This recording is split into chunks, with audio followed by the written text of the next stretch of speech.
지금 코로나19 사태가 좀 심해서 신목사님과 대화하기에 우리 성도들이 좀 많이 오시면 설교를 마스크를 끼고 해야 되지 않겠느냐 했는데 어느 정도 거리도 지금 떨어져 있고 오늘은 또 많이 안 오셨기 때문에 사람 숫자 적어서 괜찮을 것 같아서 이제 하진 않았습니다. 우리 말씀 보도록 하겠습니다. 다니엘서 4장 29절부터 37절까지 한 절씩 교독했으면 좋겠습니다. 조금 길이가 있습니다만은 한 절씩 교독합니다. 다니엘서 4장 29절부터 제가 한번 읽어보겠습니다. 12달이 지난 후에 내가 바벨론 왕궁 지붕에서 거닐세 나 왕이 말하되 이 큰 바벨론은 내가 능력과 권세로 건설하여 나의 도성으로 삼고 이것으로 내 위엄의 영광을 나타낸 것이 아니냐. 이 말이 아직도 나 왕의 입에 있을 때에 하늘에서 소리가 내려 이르되 느부갓네살 왕아 내게 말하노니 나라의 왕위가 내게서 떠났느니라. 내가 하나님에게서 쫓겨나서 들짐승과 함께 살면서 소처럼 풀을 먹을 것이요 이와 같이 7대를 지내서 지극히 높은 이신가 사람의 나라를 다스리며 자기의 뜻대로 그것을 누구에게든지 주시는지를 알기까지리라 하더라. 바로 그때에 이 일이 나 느부갓네살에게 응함으로 내가 사람에게 쫓겨나서 소처럼 풀을 먹으며 몸이 하늘 이슬에 젖고 머리털이 독수리털과 자랐고 손톱은 새 발톱과 같이 되었더라. 그 기암 나 느부갓네살이 하늘을 우러러보았다. 내 종명이 다시 내게로 돌아온지라.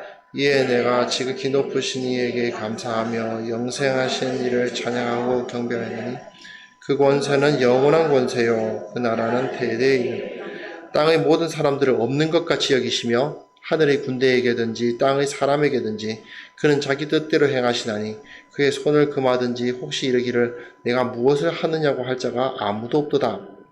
그때에 내 종명이 내게로 돌아와 내 나라와 영광에 대해서도 내 위엄과 광명이 내게로 돌아와 또 나의 모사들과 관원들이 내게 찾아오니 내가 내 나라에서 다시 세움을 받고 또 지극한 위세가 내게 같이 있습니다. 그러므로 지금 나 느부갓네살은 하늘의 왕을 찬양하며 칭송하며 경배하노니 그의 일이 다 진실하고 그의 아주 의로우심으로 교만하게 행하는 자를 아멘. 사람이 아무것도 할 수 없는 것 같을 때 그리고 세상에서 자유와 생명이 정말 인간의 가치가 무시되어져 가고 있는 그 상황에서 우리 그리스도인들은 어떻게 해야 되는가? 다니엘서는 계속해서 그 이야기를 하고 있습니다. 그런데 오늘 우리는 다니엘서 4장을 다루도록 하겠습니다. 다니엘서 1장, 2장, 3장, 4장, 5장, 6장은 전부 다 다른 에피소드들로 이루어져 있죠. 4장에서는 독특한 표현이 있습니다. 바로 아무 문제가 없는 상황인 겁니다. 하나님을 믿지 않는데 하나님을 믿지 않고 하나님을 무시하고 하나님과 가까이 나아가지 않은 것 같아도 안 믿는 사람들이 너무나도 평안하고 안 믿는 사람들이 너무나도 잘 됩니다. 하나님을 믿지 않는 사람들이 이렇게 많은데 어찌하여 이렇게 아무런 일도 안 생기고 평안할 수 있을까? 이런 문제를 우리가 겪을 때가 있죠. 오히려 이때가 더 위험할지도 모르겠습니다. 정말 그 사드락과 메삭과 아벳느고가 이 느부갓네살 왕 앞에 잡혀가서 네가 저 신상에게 절하지 않으면 내가 풀무불에 던지겠다고 위협하는 그런 상황보다 아무리 신상에게 절하고 아무리 하나님을 무시하고 아무리 인간적인 욕심을 막 부려도 아무 문제 없이 세상이 너무나도 평안하게 흘러가며 그리고 성공 가도를 달리는 것 같이 느껴질 때 이건 개인의 삶에서도 마찬가지입니다. 개인적으로 보았을 때에는 내가 원래는 하나님을 섬기던 자였으나 예수를 안 믿어봐도 별로 어려움은 안 생긴다. 교회 안 나갔는데 하나님께서 나에게 벼락을 때리시지도 않고 갑자기 직업을 잃거나 그런 일도 안 벌어지고 뭐 병에 걸리거나 그런 일도 안 벌어지고 오히려 잘 나가고 오히려 문제가 없이 잘 되었는데, 야, 교회 나가봤자 뭐하나, 이렇게 평안하게 잘 살고 있는데 라는 생각이 들게 되는 것이죠. 그게 바로 이 4장에서 말하고 있는 문제입니다. 1장에서 정말 내가 아무것도 할 수 없는 그 다니엘과 그 세 친구가 이 바벨론으로 끌려와서 자기가 하나님의 나라에 속한 사람이지만 아무것도 할 수 없는 상태에 있었던 것.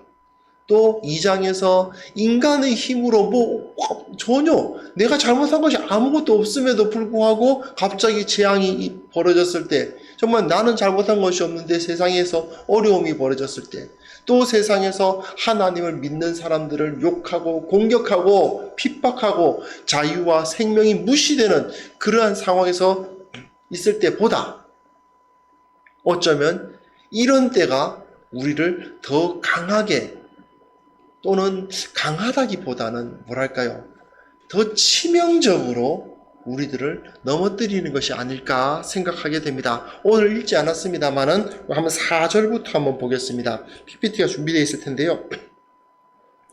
나 느부갓네살이 내 집에서 편히 있으며 내 궁에서 평강할 때에.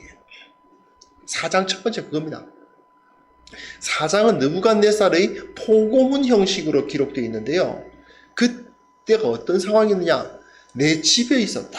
가장 편한 곳이죠. 그리고 거기서 평강을 누리고 있었다. 느부갓네살이 초창기에 자기 왕권이 아직까지 좀 불안정할 그런 상태가 아닙니다. 주변의 나라들은 전부 다 정복했습니다. 자기 앞에 무릎 꿇지 아니한 왕이 없었습니다. 거대한 왕궁을 짓고 성벽을 둘러치고 그 가운데서 어떠한 문제도 없는 것 같은 그런 상황에 놓여 있었던 겁니다. 그 상황에서 편해요. 그러면서 이제 산책을 나갑니다.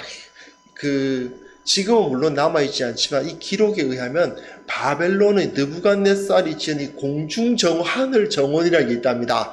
그게 세계 4대 불가사이다 이런 얘기를 하는데, 어떻게 그런 걸 지었을까 싶을 정도의 대단한 정원이었는 모양인데, 엄청나게 화려하게 된 정원을 만들어 놓고 거기서 이제 거닐었던 거예요. 이게 보시면 5절에 보시면 평강할 때 이제 오늘 본문에서 나오죠. 평강할 때에 한 꿈을 꾸었다고 되어 있죠. 오늘 읽은 본문인데, 오늘 읽은 본문 보시면 29절에 보십시오. 29절 보시면 12달이 지난 후에 내가 바벨론 왕궁 지붕에서 거닐매 나 왕이 말하여 이르되 이 큰 바벨론은 내가 능력과 권세로 건설하여 나의 도성으로 삼고 이것으로 내 위엄의 영광을 나타낸 것이 아니었겠느냐. 돌아보니 나 정말 인생 열심히 살았다. 잘 살았다. 나 성공했다. 이만하면 내가 남부럽지 않은 삶을 살게 되었다. 그러니 이만하면 나 잘 살았지 않았어? 나 이만하면 좋은 거 아니야? 이만하면 내 인생 여한 없이 살았다고 말할 수 있지 않겠어? 이런 생각을 하게 되는 것이죠. 하나님을 의지하지 않아도, 하나님을 붙잡지 않아도 내 인생 충분하다고 느끼는 자의 전형적인 모습을 여기서 보여주고 있는 것입니다. 그랬을 때에 하나님께서 한 꿈을 보여주셨어요. 꿈이 어떤 것이냐 하면 거대한 나무입니다. 제가 그림 하나 챙겨와서 PPT에 띄우게 됐는데, 저 아저씨가 느부갓네살이겠죠? 누워있는 아저씨가 느부갓네살이고, 거대한 나무를 꿈에서 보았습니다. 그 땅의 중심에 세워져 있었죠. 얼마나 큰지 그 주변의 들짐승들과 새들이 다 거기서 깃들여서 거기서 먹을 것을 찾았다라고 되어 있습니다. 그런데 갑자기 거룩한 순찰자가 나타나서 하늘에서 내려와서는 저거 찍어버려. 저렇게 큰 나무를 어떻게 찍어버리지 싶을 정도인데 그 나무를 찍어버리고 그 구루터기까지 끄집어내어서 당겨가지고 다른 땅으로 이전시켜버리는 그런 모습을 그 꿈에서 보았던 것이죠. 그 꿈을 보고는 두려움에 빠집니다. 그래서 많은 술객들까지 다 모아서 이 꿈이 무슨 뜻이냐 했더니 다들 모른다 하거든요. 근데 솔직히 말씀드리면 성경적인 시각으로 보았을 때 과연 술객들이 이 정도 쉬운 꿈을 해석 못했을까 싶은 게 있어요.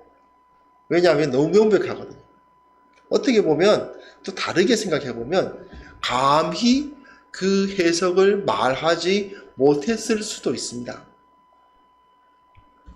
다니엘은 겁나는 게 없는 사람이니까 느부갓네살이 아무리 강력해도 그 앞에서 두려울 것이 없는 사람이니까 그 해석을 제시하는데 나머지 술객들은 몰랐다라고 이게 해석하지 못했다라고 되어 있는데 정말 해석 못한 걸까 그런 생각이 들어요. 저는 해석을 몰라서 못한 게 아니고 감히 못한 거겠죠. 바로 그 큰 나무는 느부갓네살을 상징하는 것이었습니다. 바벨론을 다스리는 느부갓네살이 그 엄청난 위세를 가지고 그렇습니다. 그 당시에 바벨론 대제국 그 고대 근동 전체의 주인이라고 말해도 되죠. 그 중심부에 서 있는 나무와 같이 에덴 동산 중심에 세워져 있던 생명나무와 선악을 알게 하는 나무와 같이 이스라엘 중심에 세워져 있던 성막과 같이 그 땅의 중심부에 내가 서 있었다 하는 것을 보여주는 것입니다. 바로 바벨론의 그 위세를 가장 강하게 만들었던 느부갓네살. 그 사람이 거기에 서 있었습니다. 그러나 이렇게 자신이 겸손하지 못할 때에 이렇게 하나님 없이도 나는 잘 살 수 있다라고 생각하게 되었을 때에 갑자기 하나님의 사자가 내려와서 저 나무 찍어버려요. 저 나무 찍어버리고 아예 구루터기까지 뽑아가지고 다른 나라로 끌고 가라. 그렇게 말하는 모습을 볼 수 있죠. 그런데요, 이게 다른 곳에서도 많이 나오는 비유입니다. 이스라엘 역시 마찬가지예요. 이스라엘도 그 중앙에 세워져 있는 나무와 같은 존재였고 하나님께서 그들이 그 역할을 제대로 못하니까 그 나무를 찍어버리고 그 밑둥은 뽑아가지고 바벨론으로 옮겨버립니다. 언제나 그 모양을 보입니다. 솔로몬의 영광과 그들의 번성을 자만하면서 우리 이만하면 잘 사는 거 아니야? 라고 생각하면서 살 때에 하나님께서 언젠가 내려오셔서 치시는 그 모습을 볼 수가 있습니다. 그렇기 때문에 우리는 이 세상에서 이 사실을 명확하게 이야기해야 됩니다. 잘 살고 있는 것 같고 풍요로운 것 같고 그 가운데 아무런 문제가 없는 삶을 살아갈 때에 가장 중요한 것 바로 이 모든 것이 다 주님으로부터 온 것이다라는 사실을 철저하게 기억해야 되는 것입니다. 오늘 본문에 보시면요. 오늘 본문은 보시면 이 사람이 어떤 상황이 벌어졌느냐 하면요. 제가 32절에 보시면 내가 사람에게 쫓겨나서 들짐승과 함께 살면서 소처럼 풀을 먹을 것이요 7대를 지내서 지극히 높으신 내가 사람의 나라를 기다리시며 자기의 뜻대로 그것을 누구에서 주는지를 알기까지 이르리라 되어 있습니다. 그리고 그 이후에는 33절에 보시면 나 느부갓네살이 이 일이 응했다고 되어 있죠. 소처럼 풀을 먹고 몸이 하늘 이슬해졌고 머리털이 독수리 털과 같이 자랐고 손톱은 새발톱같이 되었다. 이게 무슨 뜻이냐? 어떤 이들은 느부갓네살에게 정신병이 임했다. 정신병에 걸려가지고 막 그냥 그렇게 발광을 했다. 그렇게 해석하시는 분도 있고 이거는 그냥 정권 싸움에서 정치 싸움에서 밀려난 거다.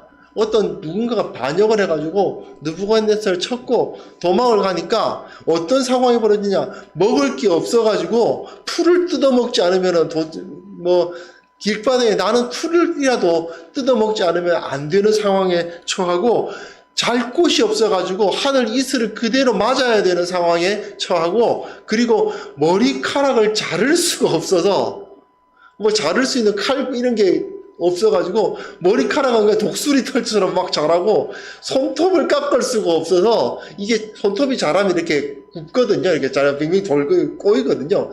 그 새들 그 방풀이처럼 이렇게 꼬이는 수준까지 처했다는 거죠. 완전히 자신이 인간의 문명 바깥으로 밀려났다는 의미로 보여집니다. 즉 한번 생각을 해보십시오. 우리가 아무리 몰락을 해도 한국 사람이 말입니다. 대한민국에 사는 사람이 아무리 몰락을 해도 사회보장장치라는 것이 있어서 그래도 이 정도까지는 안 되지 않습니까? 최악의 상황이니까 안 떨어지잖아요. 물론 뭐 재정적 문제 때문에 스스로 목숨을 끊으시는 분들도 있고 그들의 심정이나 그들의 상황까지 우리가 정말 경험해보지 못한 상황에서 쉽게 말하지 말라 하는 말씀을 하시는 분도 있을 수 있겠지만 그러나 우리가 우리 마음속에 의지를 가지면 자신의 목숨을 잃을 정도까지 떨어지지는 않습니다. 그런데 문제는 무엇이냐? 그가 이 느부갓네살이라는 사람이 그 당시 최고의 부자, 지금으로 따지면 미국 대통령도 부럽지 않은, 미국 대통령은 저리 가라죠. 미국 대통령은 4년마다 이렇게 재선받아야 되고 뭐 상당히 떨리고 그렇지만 이 사람은 죽을 때까지 왕이라고 하는 그 권세를 갖고 있었던 사람이 완전히 문명의 혜택을 전혀 못 보는 상태까지 밀려나고 있는 것을 보게 됩니다. 하나님께서 한순간에 그 모든 것을 빼앗으시고 내쫓아 버리시는 거죠. 다니엘은 이 꿈을 오늘 우리가 읽지 않은 본문이라서 좀 사장이 길어서 그걸 다 설명해 드리기 어려워서 제가 생각합니다만은 이 꿈에 대해서 꿈에 대해서 술사들이 해석을 못하고 하니까 다니엘이 가서 처음에는 좀 고민을 합니다. 고민을 하다가 해석을 해줬어요. 당신이 이렇게 된다. 그렇기 때문에 이런 상황에 빠지지 않으려면 어떻게 해야 되느냐 하면 어서 공의를 행하고 가난한 자들을 돌보는 정치를 펼치셔야 합니다. 겸손해지셔야 됩니다. 당신이 모든 것을 다 가졌다고 생각하지 말고 하나님께서 이것을 주셨다는 사실을 깨닫고 다른 사람들에게 나누는 공의로운 삶을 사셔야 됩니다라고 이제 조언을 했는데 사람이 말입니다. 거기에 그렇게 잘 안 되는 모양입니다. 예, 술, 담배 하시는 분들 보시면 알 수 있습니다. 너 이렇게 계속 술 먹다가는 너 큰일 난다. 담배 이거 빨리 끊어야 된다. 너 이거 너 이거 치명적이다. 그런 이야기를 하게 되는데 저는 사실은 거의 그 생명이 위독하신 분임에도 불구하고 술, 담배 못 끊으시는 분을 봤거든요. 거의 수준까지. 느부갓네살도 마찬가지였던 겁니다. 지금 상황에서 내가 뭘 하는 생각이 들죠. 엄청나게 잘 살고 있거든요. 상황이 너무 좋거든요. 그런데 거기서 다니엘이 그 꿈은 당신이 왕좌를 잃고 쫓겨나서 정말 야인이 되는 모든 것을 잃는 그런 문명 바깥으로 나가게 되는 것을 예언하는 꿈입니다. 그러니까 속히 지금 상태를 바꾸고 의로운 정치를 하십시오라고 이야기를 했음에도 불구하고 12달 동안 아무것도 안 합니다.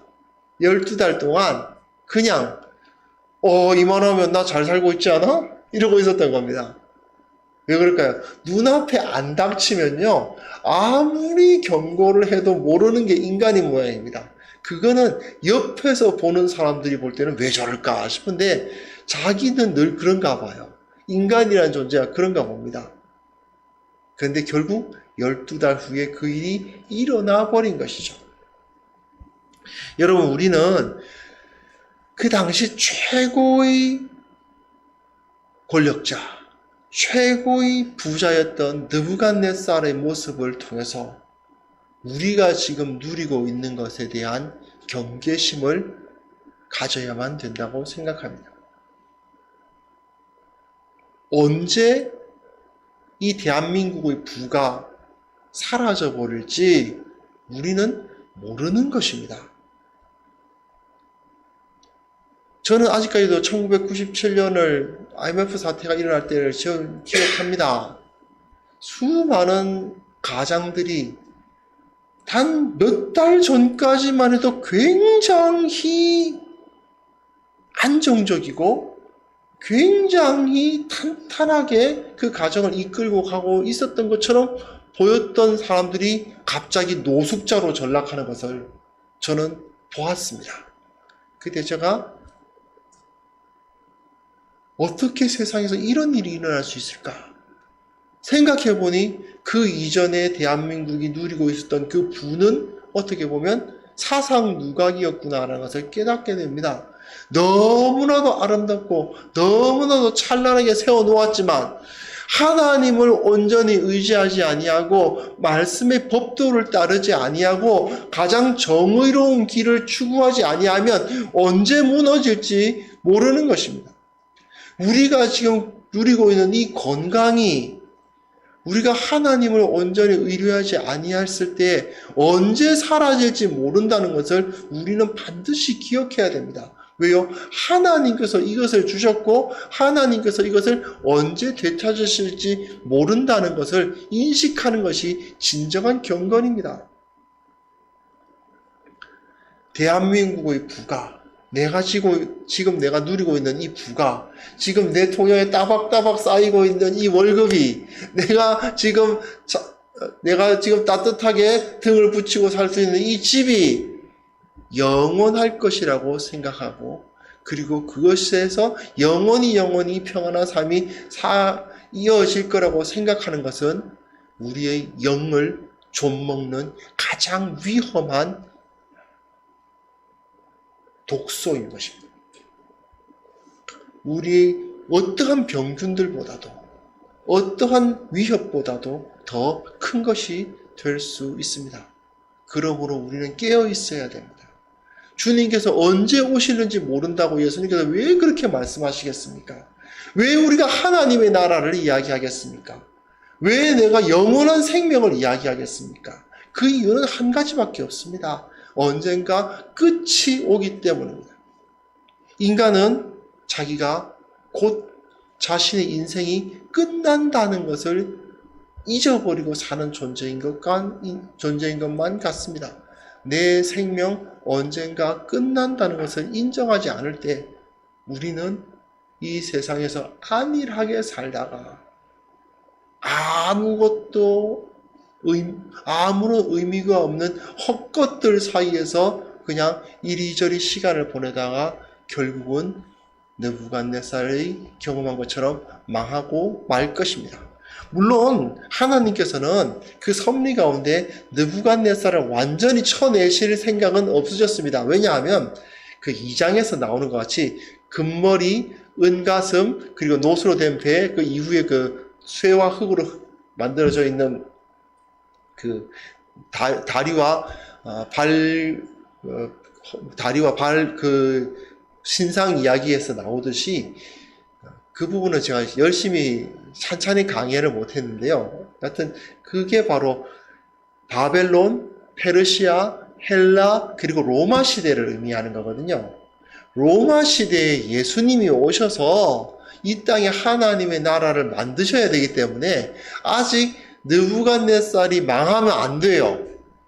그러다 보니까 느부갓네살을 살려두시고 느부갓네살이 다시 하나님께 돌아오도록 만듭니다. 온전히 믿었는지는 모르겠는데 어쨌든 이 모든 것이 내가 누리는 이 부와 이 지위가 다 하나님으로부터 왔다는 것을 인정하고 고백하도록 만드셔서 회개하도록 해서 그 자리에 돌려놓으십니다. 이것은요 사실은 사드락과 메삭과 아벳느고를 그 불에서 지키신 것과 똑같은 겁니다.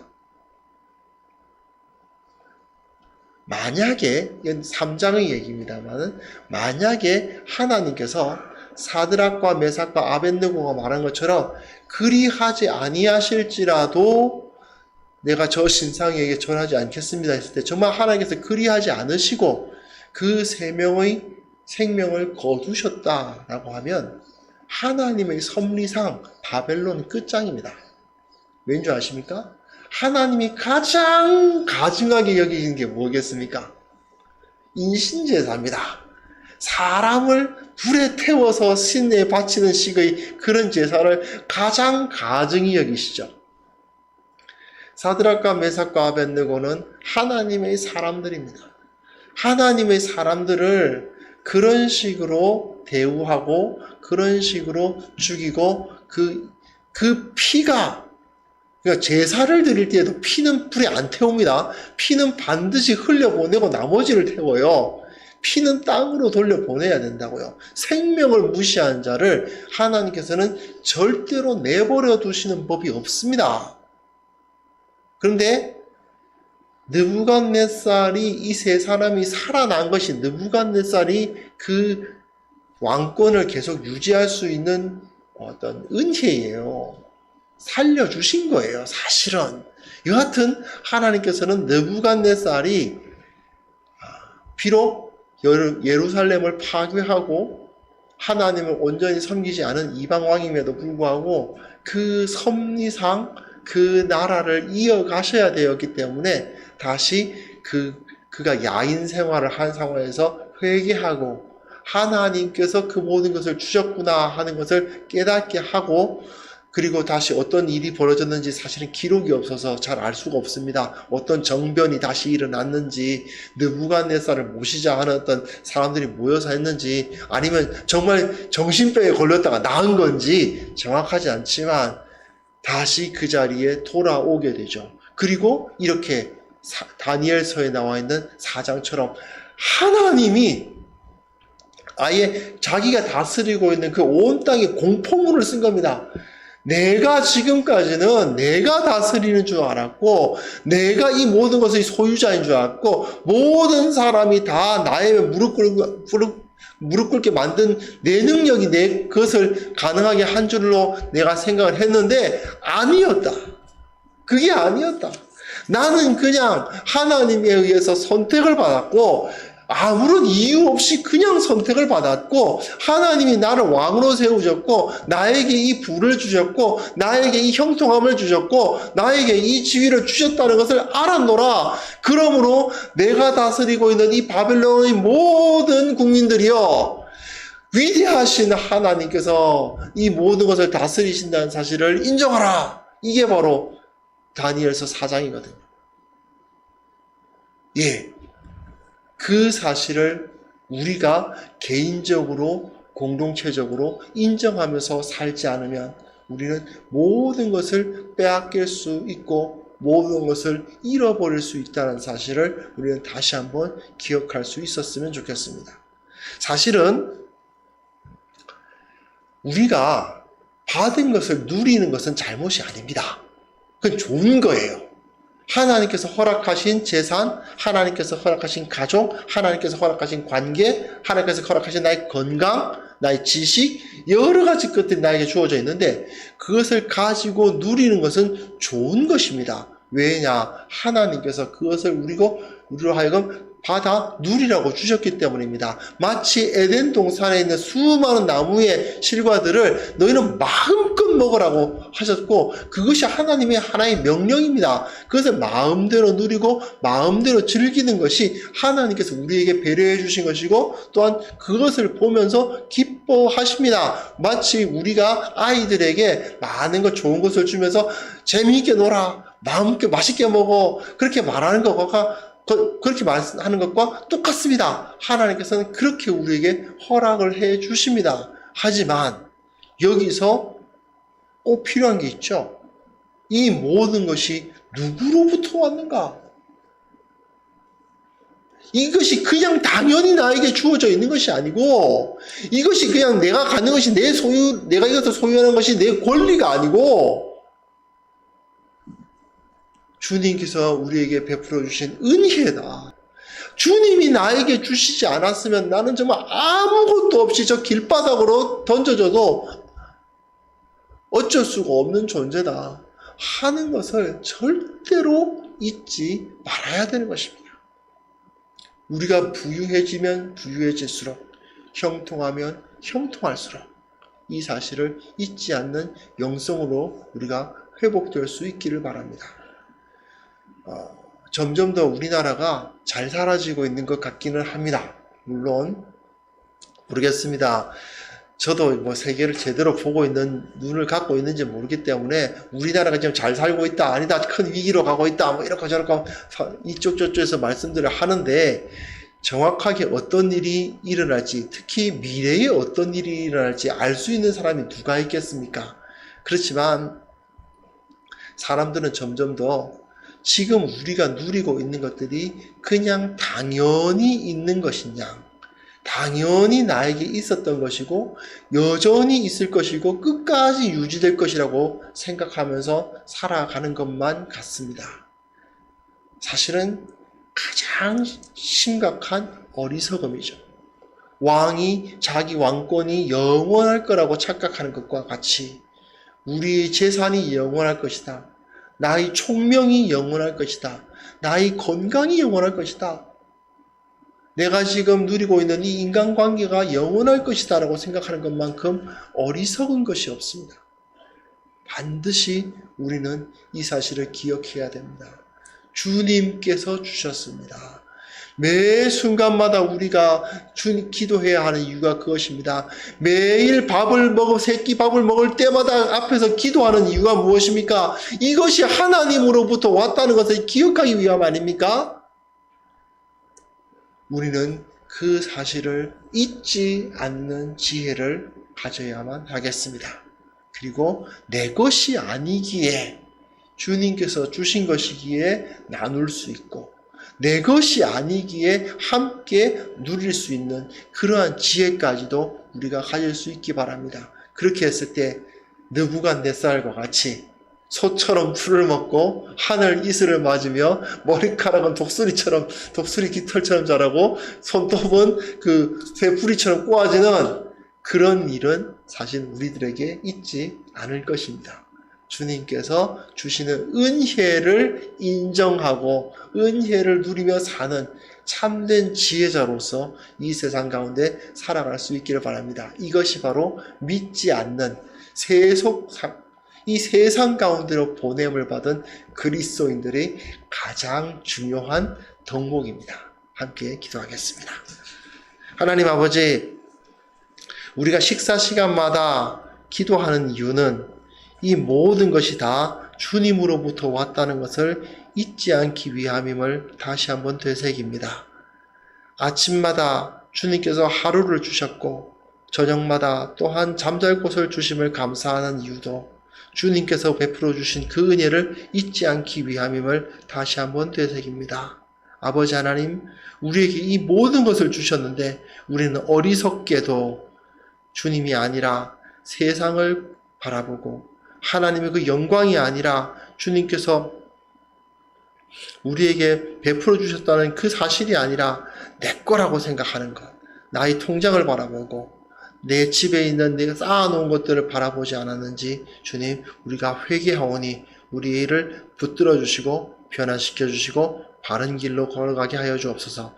참 지혜를 소유하게 하시고 진정 올바른 길로 우리가 걸어갈 수 있도록 도와주시고 이 지혜를 가지고 주님께서 우리에게 베풀어 주신 그 모든 은혜를 만끽하며 기뻐하며 살아가는 자들 되게 하여 주옵소서. 예수 그리스도의 이름으로 기도합니다. 아멘.